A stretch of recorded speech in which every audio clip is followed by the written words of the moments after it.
Ja, Frau Dr. Süßmuth, ich danke Ihnen ganz herzlich für die kraftvollen und ganz wichtigen Impulse, nicht nur für die Tagung, sondern für jeden Einzelnen von uns. Herzlichen Dank dafür. Eine kleine organisatorische Sache noch. Wir wurden gebeten, dass die Leute, die am Rand sitzen, sich bitte hinten weiter in die Mitte setzen, weil sonst an den Rändern keine Plätze mehr zur Verfügung stehen. Also gerade im hinteren Teil des Raums würde ich Sie bitten, weiter in die Mitte zu gehen, dass die anderen auch noch Plätze finden.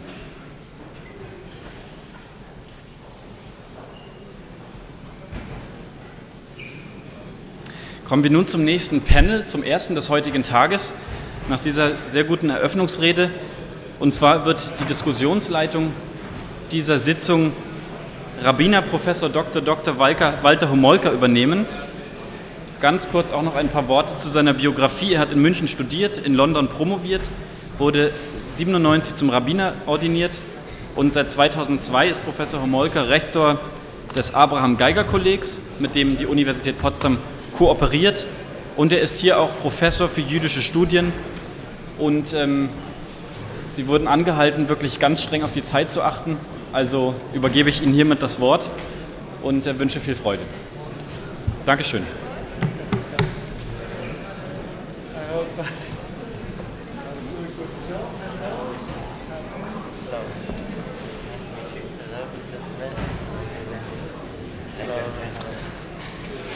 Hello, good morning.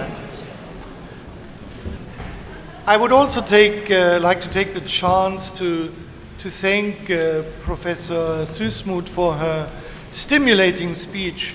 I cannot emphasize enough how important her contribution has been to change here in Germany. I think she's a real change agent also in the areas that are so important for us. And she still is the single most distinguished person in our society, having held the position of Leader of Parliament for 10 years. So we are very honored to have had her. And now it's time to turn to our first panel, where we revisit some of the traditional terminology. And I think we should do a little bit of planning here because time has progressed so much, and I think if we're all very flexible and every speaker can try to use about 15 minutes of our time, then we have still some time left for the discussion.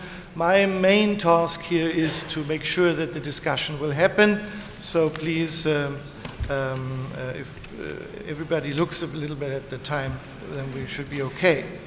I would like to introduce to you our first speaker.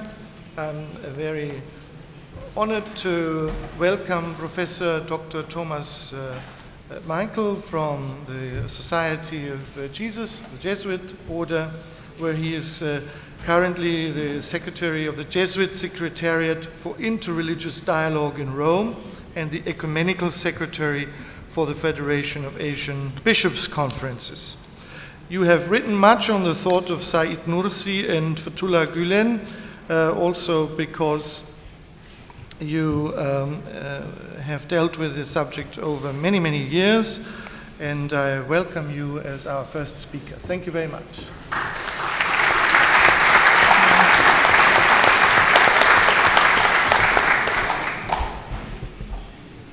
Yesterday morning, I decided before breakfast to prepare my lecture and had a moment of panic because I discovered that the last 3 pages of my paper were missing. I hadn't printed them out.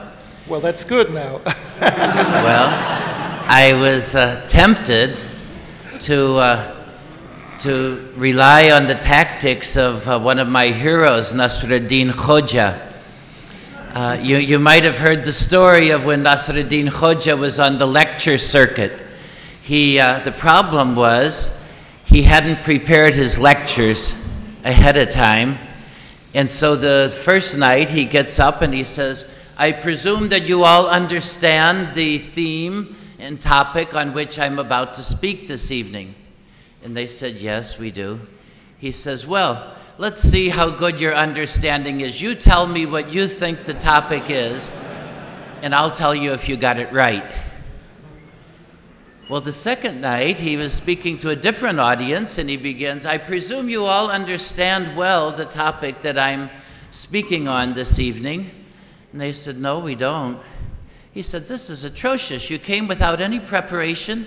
He said, we're going to have a research session right now. You go and study up on the topic and get prepared for it.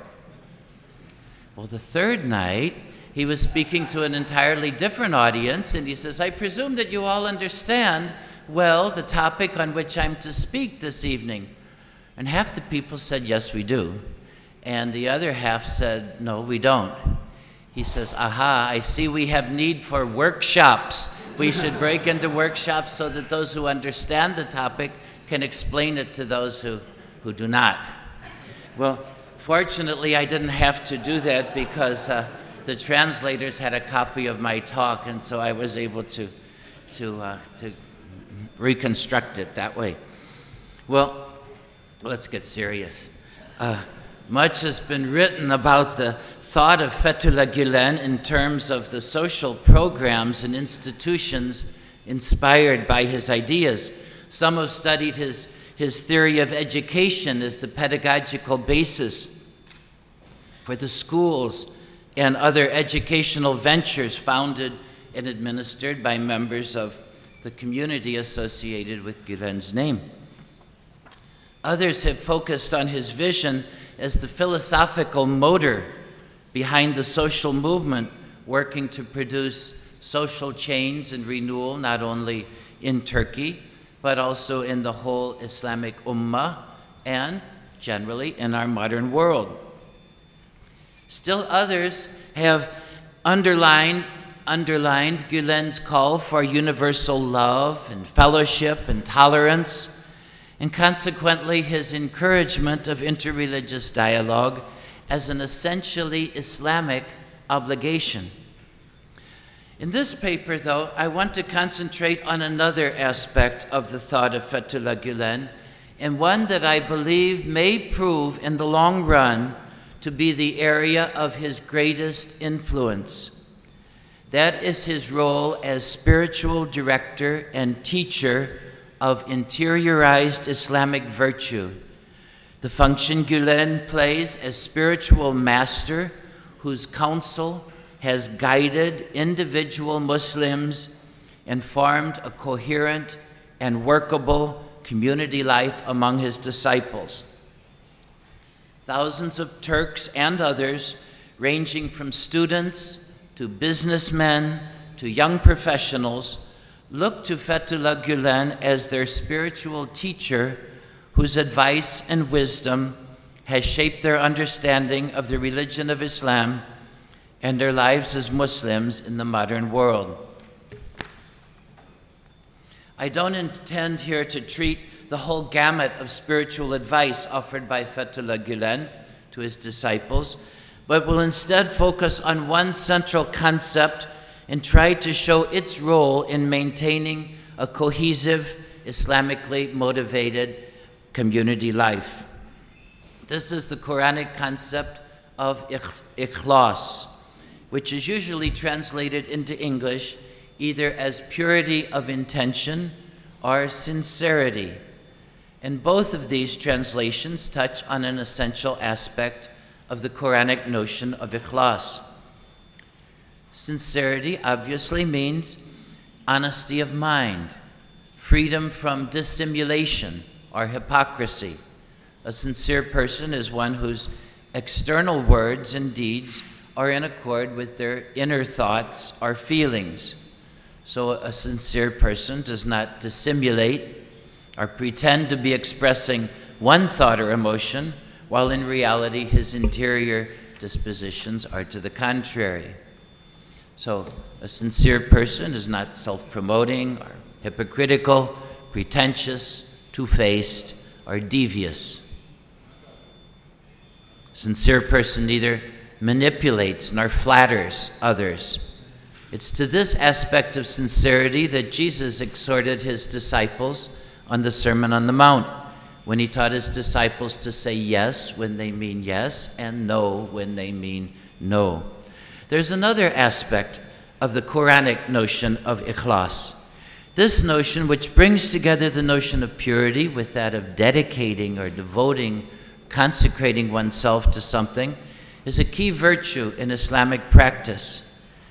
Ikhlas is an eminently interior disposition by which the faithful Muslim performs all external actions in a spirit of service and directed totally to pleasing the Divine Lord.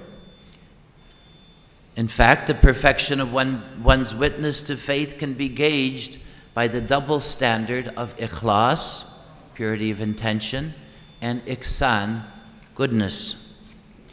The importance of ikhlas has been commented on down through the centuries by Muslim scholars, exegetes, and spiritual guides in every generation.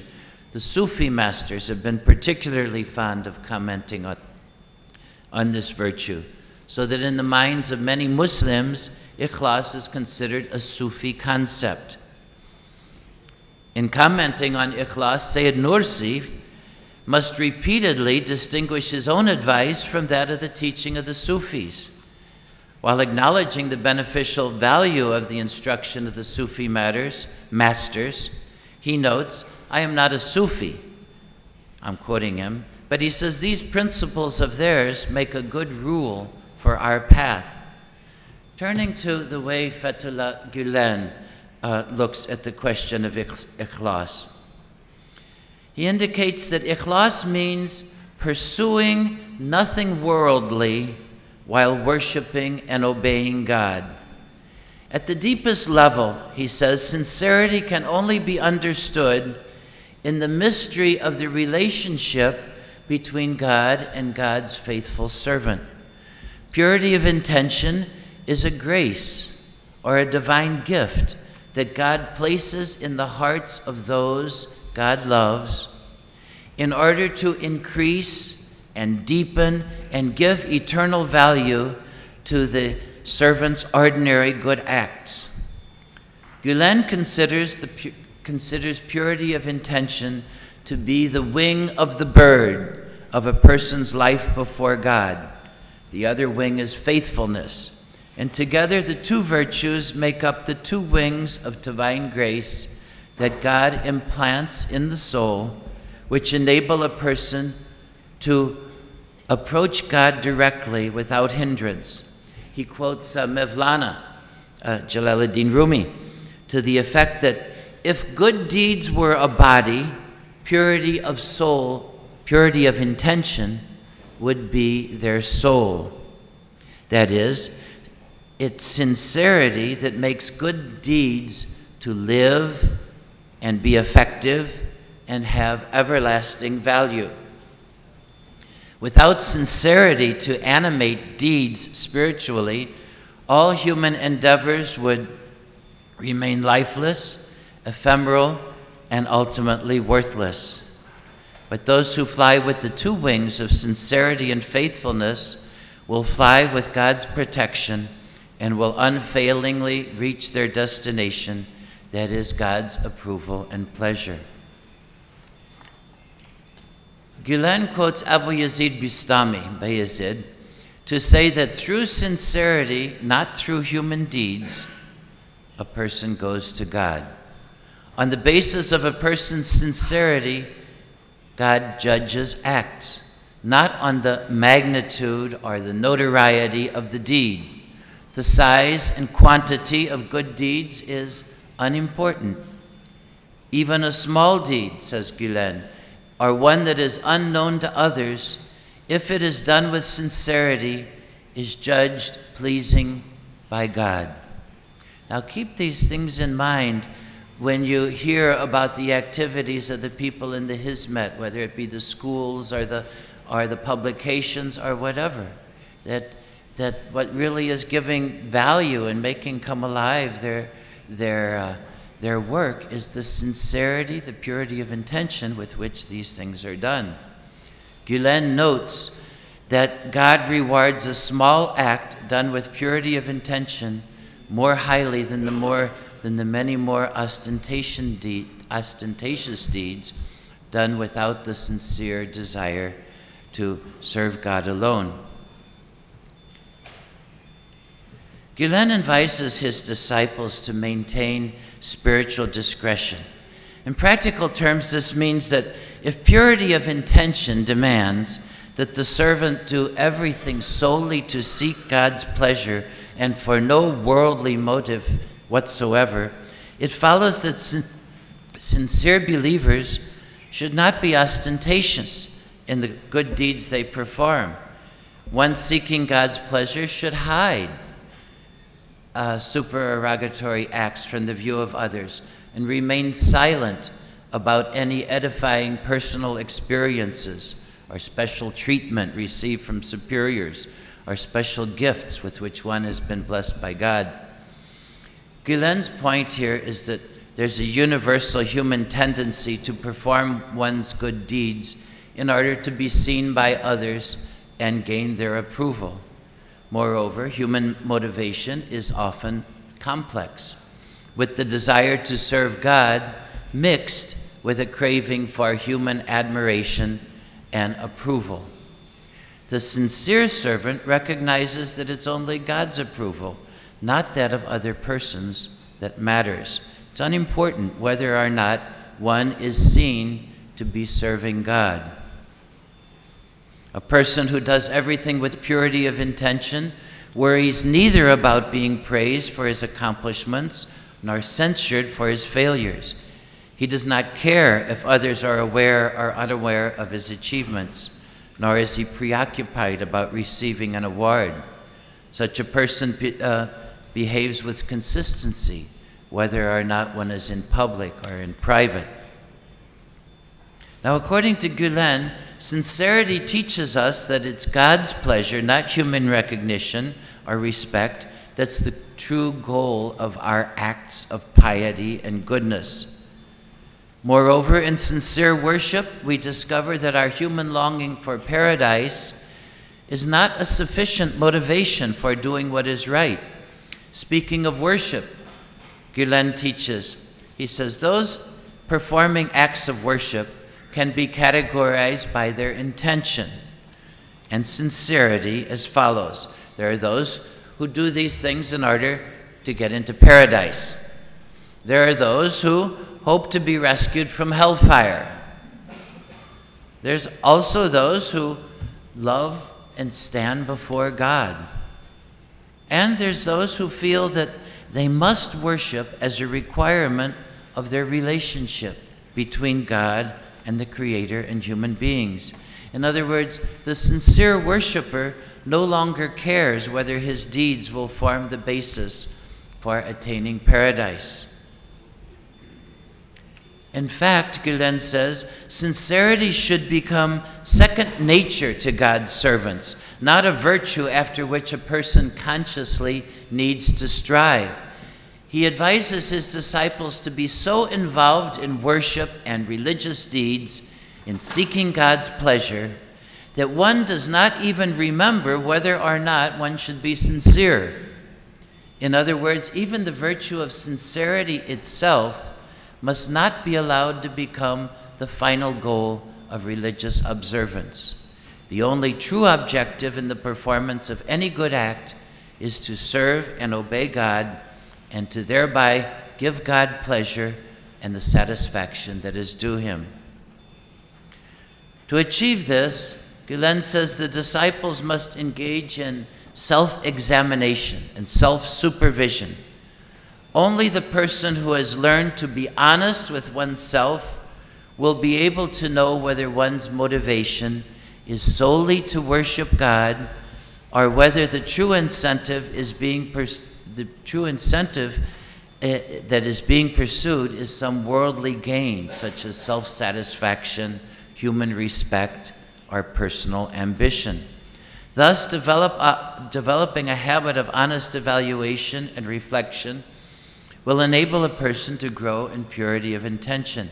Gülen calls this muraqabah, that is, self-examination, self-supervision, by which God's servants are led, and I quote him, to maintain the purity of thoughts, actions, and intentions, even when they are alone in the consciousness of his continual observation.